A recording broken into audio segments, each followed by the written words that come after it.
Hello everyone, welcome to love kitchen. YouTube में first बार आप देख रहे हो दुर्वा की रेसिपी और थंबनेल देखने के बाद सबसे पहले दिमाग में यही बात आते हैं कि ये दुर्वा तो जानवर के खाने की चीज़ है, ये भी कोई इंसान के खाने वाली चीज़ थोड़ी ना है। लेकिन आप सबको बहुत ही अच्छे से मालूम होंगे कि आयुर्वेद में कितना ज़्यादा इम्पोर्टेंस है ये दुर्वा के और बहुत ही ज़्यादा हेल्थ बेनिफिट होते हैं। तो आप सब ये जानते ज़रूर होंगे कि ये दुर्वा के रस यानी कि जूस निकाल के ये पिए जाते हैं, जिससे कि बहुत सारे फ़ायदे होते हैं। लेकिन इससे बनाए जा सकते हैं रेसिपी आप पूरा यूट्यूब में भी ढूंढ के नहीं पाएंगे। तो ये हेल्दी बेनिफिट कितना ज़्यादा है मैं थोड़ा सा डिटेल्स में आपको बता दे रही हूँ। एंटीसेप्टिक प्रॉपर्टीज़ रहते हैं इस दुर्वा में, स्किन को ग्लो करते हैं और क्योंकि इसमें एंटीसेप्टिक है तो हमें बहुत सारी बीमारियों से बचाते हैं।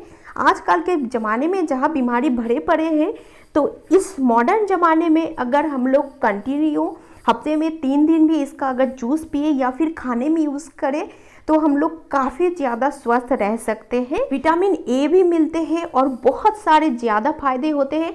मैं अगर बोलती रहूँगी तो पूरा वीडियो इस फायदे में ही चला जाएगा, तो इसलिए आपको अगर इसके बारे में ज़्यादा फ़ायदा क्या क्या होते मालूम नहीं है तो आप गूगल यूट्यूब में सर्च करके देख सकते हो। आप चौंक जाओगे कि इस दुर्वा में, जिसे हम लोग घास समझ के लापरवाह करते हैं, इसमें कितना ज़्यादा बेनिफिट है। और एक बात जो इम्पोर्टेंट है, भले ही इसे हम लोग जानवर के खाने की जो घास जो जंगल समझते हैं, लेकिन इसके बिना पूजा कभी भी कंप्लीट नहीं होते हैं, ये तो आप जानते ही हो। तो अब शुरू करती हूँ रेसिपी को कैसे बना रही हूँ। तो साफ कैसे करना है ये मैं आपको दिखा रही हूँ।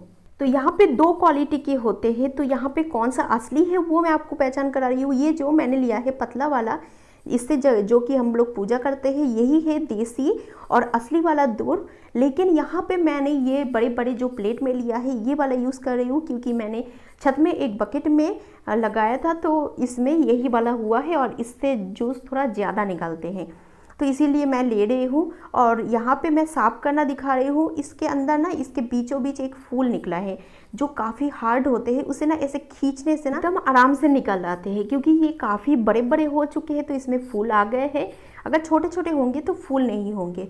तो यहाँ पे मैंने थोड़ा साफ कर ले रही हूँ और यहाँ पे मुझे इतना सारा चाहिए भी नहीं है, लेकिन आपको अगर जूस पीना है तो इतना सारा आप निकाल के साफ़ करेंगे तो ही बनेंगे। तो यहाँ पे आप देख रहे हो इसमें बस फूल ही है, तो मैं इसे हटा दे रही हूँ, क्योंकि यहाँ पे नरम नरम जितना है वही हमें चाहिए। इसका भी फूल मैं इसी तरीके से निकाल ले रही हूँ। तो मैं झटापट साफ करके धुल के मैं आपको दिखा रही हूँ। यहाँ पे साफ कर रही हूँ तब तक ना, यहाँ पे जितना मैंने अंडा लिया है, 5 मैंने यहाँ पे अंडा ले लिया है, उसे बॉईल करने के लिए दे देती हूँ। तो यहाँ पे साफ हो जाएंगे और बॉईल भी हो जाएंगे। तो यहाँ पे मैं ना ये एग यूज़ कर रही हूँ। आपको अगर मन करे, या फिर आप वेजिटेरियन हो, आप कोई भी सब्जी में यूज़ करते हो, कोई भी आलू हो, कोई भी चीज़ आप यूज़ कर सकते हो, आपको अगर अंडा में यूज़ नहीं करना। तो यहाँ पे मैंने बहुत ही अच्छे से साफ करके धुल लिया है और थोड़ा सा काट लिया है। तो यहाँ पे आप देख रहे हो मैंने नीचे जो डंठल थोड़ा ज़्यादा मजबूत था, हार्ड था, मैंने उसे कट कर दिया है। और यहाँ पे आप जितना भी डंठल देख रहे हो ये काफ़ी नरम है। यहाँ पे आप देख रहे हो कितने अच्छे से फोल्ड हो रहे हैं और एकदम नरम है, इससे रस निकलेंगे। तो इसके लिए मैं सिलबट्टा यूज़ कर रही हूँ, क्योंकि सिलबट्टा में अच्छे से रस निकल आते हैं और ये मिक्सी ग्राइंडर में इसका अच्छे से रस नहीं निकाल पाते हैं और बहुत सारा पानी ऐड करना पड़ता है तब जाके होता है, क्योंकि इसका रस हमें प्योर चाहिए। तो यहाँ पे मैं पानी यूज़ नहीं करना चाहती हूँ, तो इसी तरीके से मैं सिलबट्टा में इसका रस निकाल लूँगी। और अगर ज़रूरत समझ में आए ना तो आप 1-2 बूंद, बस 1-2 बूंद पानी डाल के आप इसका रस निकाल सकते हो। तो यहाँ पे अभी आप देख रहे हो हल्का सा रस निकालना चालू हो गए हैं। इससे बहुत ज़्यादा क्वांटिटी में रस नहीं निकालते हैं। और आप अगर देसी वाला लोगे ना, एकदम जैसे मैंने पतला वाला दिखाया था, उससे और काफ़ी कम रस निकालते हैं। लेकिन जो रस निकालते हैं, आप अगर 2 स्पून भी अगर रस उसका पी लिए ना, तो आप समझना कि आपको कोई विटामिन सिरप पीने की भी ज़रूरत नहीं है। तो यहाँ पे मैंने एक छन्नी ले लिया है और इस तरीके से मैंने हाथों से दबा के निचोड़ के इसका रस निकाल ले रही हूँ। और मुझे इस रेसिपी छोटे साइज के कप के आधी छोटी कप ही चाहिए। तो इस तरीके से मैं एक बार और इससे रस निकाल ले रही हूँ। और अगर आपको जूस पीना है ना, तो अब मिक्सी में भी पेस्ट इसका बना के थोड़ा सा पानी डालेंगे ना तो आराम से हो जाते हैं। तो थोड़ा सा ज़्यादा आप पी लेंगे, लगभग 1 से 1.5 गिलास पी लेंगे, तो इसमें आधी छोटी कप तक आपको रस इसका मिल जाएंगे। तो आप उस तरीके से भी आप बना के पी सकते हो, बिना मेहनत बिना झंझट के। तो इस तरीके से मैंने सारा पेस्ट कर लिया है और इसके बाद भी मैं निचोड़ ले रही हूँ। बस इतना ही काफ़ी है और नहीं करना है, एकदम मसाला बनाने की ज़रूरत नहीं है।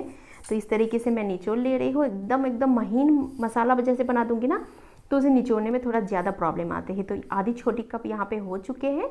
तो मैं अब शुरू करती हूँ रेसिपी को। तो यहाँ पे मैंने एक मिक्सी जार ले लिया है और इसमें डाल दे रही हूँ मसाला। तो मसाले में मैंने यहाँ पे 1.5 इंच अदरक ले लिया है और इसके बाद मैं ले रही हूँ लहसुन यहाँ पे 15 से 16 यहाँ पे लहसुन के कलियाँ मैंने ले लिया है और थोड़ा सा लाल ये कच्चा ही मिर्चा है डाल दिया है और एक बड़े साइज मैंने प्याज को ऐसे चॉप कर लिया है। अब इससे पेस्ट बहुत जल्दी हो जाते हैं। और एक छोटू सा एक टमाटर मैं डाल रही हूँ। आप टमाटर का क्वांटिटी ज़्यादा भी ले सकते हो, बड़े साइज भी ले सकते हो। अब इस मसाले को पेस्ट कर ले रही हूँ फटाफट। और लग रहा है यहाँ पे दही मैंने बिना खट्टे वाली 100 ग्राम ले लिया है और इसे मैं एक बार फेंट लूँगी। तो मैं यहाँ पे स्पून से फेंट रही हूँ। आप चाहे तो एक बार मिक्सी जार में दे के भी एक बार चला सकते हो, जिससे बहुत ही जल्दी हो जाते हैं। आप अगर दुकान जैसा परफेक्ट दही बनाना चाहते हो गाढ़ा, तो इसके लिए मैंने एक लिंक दे दिया है डिस्क्रिप्शन में, आप चाहे तो देख सकते हो। तो यहाँ पे मैंने अंडा छील लिया है और इससे एक नाइफ से मैं कट का निशान लगा रही हूँ। कट कर देने से ना मसाले का फ्लेवर एकदम अंदर तक पहुँच जाते हैं और बहुत ही टेस्टी बनते हैं। तो अब एक कढ़ाई में बिठा दे रही हूँ और इसमें डाल दे रही हूँ सरसों का तेल। आप कोई भी तेल यूज़ कर सकते हो। 2 टेबल स्पून डाला है। सबसे पहले तो अंडा को फ्राई कर लेना है। तो तेल में डालने के बाद ही तुरंत ही एक बार चला देना है और चलाने के बाद यहाँ पे मैं डाल रही हूँ 1 चुटकी भर नमक डाल देने के बाद मैं 1 चुटकी भर यहाँ पे एक बार चला दिया है और 1 चुटकी भर मैंने यहाँ पे हल्दी भी डाल दिया है, जिससे कि अंडा के ऊपर बहुत ही अच्छा कलर आ जाते हैं। जैसे यहाँ पे फ्राई हो गए हैं तो मैं एक प्लेट में उठा ले रही हूँ। अभी इसी कढ़ाई में मैं दे रही हूँ थोड़ा सा और ऑयल। 1/2 टीस्पून जीरा डाल दिया है और जीरा को चलाने के बाद यहाँ पे दे रही हूँ एक दालचीनी टुकड़ा करके मैंने डाल दिया है, 1 तेजपत्ती और 2 सूखा मिर्च यहाँ पे मैं तड़का दे रही हूँ। और इससे फ्लेवर भी बहुत ही अच्छा लगता है और देखने में भी बहुत ही अच्छा लगता है। तो एक बार चला लेना है, ज़्यादा से ज़्यादा 30 सेकंड यहाँ पे होने के बाद ही एक बड़े साइज प्याज को मैंने चॉप कर लिया है और यहाँ पे प्याज को अभी फ्राई कर लेना है।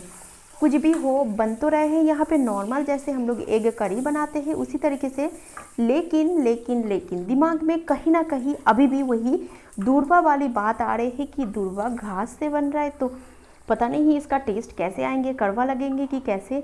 लेकिन आप यकीन मानो, आप अगर बनाओगे और आप टेस्ट करोगे तो देखना कोई भी अजीब सा या फिर कड़वा कोई भी टेस्ट नहीं आएंगे। दूरवा वाला टेस्ट इसमें पता ही नहीं चलते हैं। तो इस तरीके से आप कोई भी सब्जी में बना सकते हो। मसाला यहाँ पे जो पेस्ट किया था वो मैंने डाल दिया है।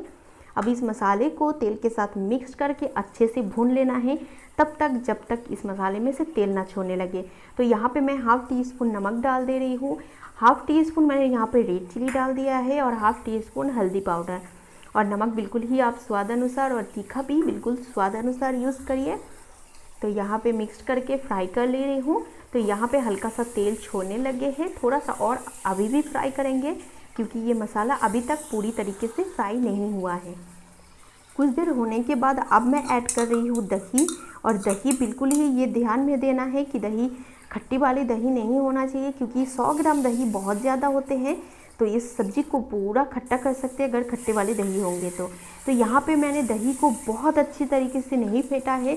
इसीलिए जैसे कि ये हम लोग पनीर की सब्ज़ी बनाते हैं, ये शाही पनीर बनाते हैं, उसमें जो टेक्सचर रहते हैं उस तरीके से मुझे बनाना था। आपको अगर एकदम प्योरी चाहिए तो आप एक बार मिक्सी में या फिर बहुत अच्छी तरीके से फेंट के भी बना सकते हो। तो इस तरीके से हो गए हैं। अब लास्ट में जब मसाला एकदम भुन जाए उस टाइम मैं ऐड कर रही हूँ ये दूरवा वाले रस, जिसे डालने के बाद 1 सेकेंड तो कलर चेंज हो जाएंगे, थोड़ा सा हरा बनाएंगे। लेकिन जैसे ये मिक्सड होते जा रहे हैं तो अब देखिए आप पता ही नहीं चल रहे हैं। जैसे नॉर्मली बहुत सारे रेसिपी में धनिया वाले पत्ती का पेस्ट या फिर रस निकाल के यूज़ करते हैं उसी तरीके से सेम, लेकिन जैसे धनिया का फ्लेवर एक स्मेल आते हैं और इसमें दूरवा वाला कोई भी अजीब सा टेस्ट और ना ही स्मेल आने वाले हैं इसमें। तो इस तरीके से मसाले को बहुत अच्छे से तरीके से भून चुके हैं, यहाँ पे आप देख रहे हो।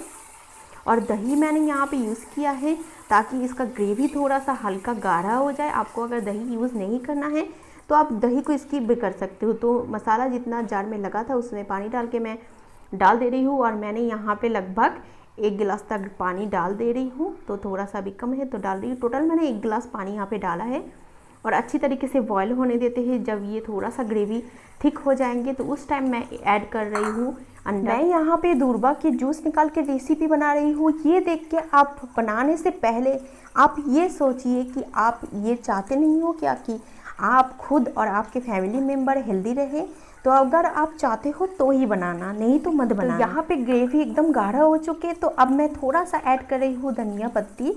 तो मुझे ग्रेवी इतना ही रखना है। धनिया पत्ती डालने के बाद मैं ऑफ़ कर दूँगी। इस टाइम मैं स्लो कर दे रही हूँ और आप चाहे तो गरम मसाला इस टाइम ऐड कर सकते हो, लेकिन मैं आज की रेसिपी में गरम मसाला ऐड नहीं कर रही हूँ। तो ये रेसिपी कंप्लीट हो चुके हैं। अब मैं ऑफ़ करके आपको सर्व करके दिखा रही हूँ। तो यहाँ पे अभी आप कलर देख रहे हो, नॉर्मली जैसे कि हम लोग एग करी बनाते हैं उसी तरीके से सेम टू सेम बने हैं और जैसे टेस्ट में, कलर में कोई भी तरफ से अंतर इसमें नहीं है।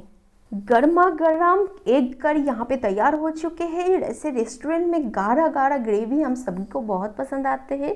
इस तरीके से तैयार हो चुके हैं। इसके साथ मिल जाए रोटी या फिर हो पराठा या फिर हो खिले खिले बासमती राइस, कोई भी चीज़ मिले जम जाते हैं। और अभी ये एग करी देख के क्या आप या फिर कोई भी बता सकते हैं कि इसमें दूरबा वाले जूस भी मिलाए गए हैं? लेकिन इससे खाने से, क्योंकि एग बहुत ही पौष्टिक होते हैं और इसमें दूरबा वाला रस है, तो ये बहुत ही हेल्दी और साथ में टेस्टी भी बन गए हैं। मुझे उम्मीद है आपको ये लाभ किचन में फिर से एक यूनिक हेल्दी टेस्टी रेसिपी देखने के लिए मिले हैं। अगर आपको ये रेसिपी पसंद आए, अपने खूबसूरत सा राइट हैंड आगे बढ़ाइए और कर लीजिए सब्सक्राइब। लाइक करके मेरी खुशी को कर दीजिए 2 गुना, कमेंट करके खुशी को कर दीजिए 50 गुना, और आप सब्सक्राइब करते हो तो मेरा खुशी का एकदम ठिकाना ही नहीं रहते हैं। तो इसीलिए सब्सक्राइब करना बिल्कुल ही मत भूलना। तो अगले वीडियो के लिए करिए इंतजार। मैं जा रही हूँ, आज मिलते हैं अगले रेसिपी में। Tata bye bye, take care.